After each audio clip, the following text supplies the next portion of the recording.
Bonsoir à tous, les jours passent, on a l'impression que la météo finalement ressemble à chaque jour qu'on a déjà vécu et pourtant il y a quand même quelques nuances à signaler, des pluies certes qui sont encore présentes mais qui se décalent et puis d'autres qui arrivent avec la perturbation d'aujourd'hui mais aussi un nouveau mouvement pluvieux qui va se profiler ces prochaines heures. On a encore deux départements en vigilance orange crue, le Morbihan et le Finistère certainement, il y a beaucoup plus du côté de la Bretagne et ce n'est pas encore fini aussi.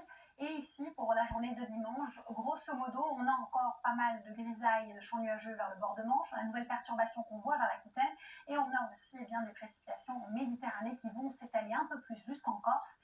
Et ailleurs, la grisaille que vous voyez sur le nord-est et le Val de Saône devrait un petit peu se résorber pour laisser place à même un soleil assez agréable sur le centre et le nord du pays. On passe aux températures nocturnes, un thermomètre légèrement en baisse sur la partie nord, on aura de -1 à 9 degrés. Puis durant la journée, c'est la douceur qui prime, on est au-dessus des normales de saison, profitez-en, 6 à 15 degrés, c'est la seule note où on est quasiment tous égaux face à la météo. Ensuite, nouvelle perturbation lundi qui va rapidement nous quitter pour laisser place cette fois-ci à une perturbation bien plus active. Mardi, des pluies copieuses nous attendent et entre deux systèmes perturbés, pas beaucoup le temps de voir le soleil, surtout un ciel de traîne avec un ciel très nuageux et des averses.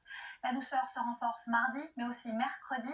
Et devinez quoi? Nouvelle perturbation, et c'est à nouveau le sud-ouest qui va avoir son lot de pluie et de vent. Le vent sera assez fort et il sera encore présent tout au long de la journée de jeudi qui sera bien maussade. Ça commence à se calmer sur le nord-ouest, mais toujours bien copieux du sud-ouest vers l'est. Et puis rien n'est moins sûr samedi prochain.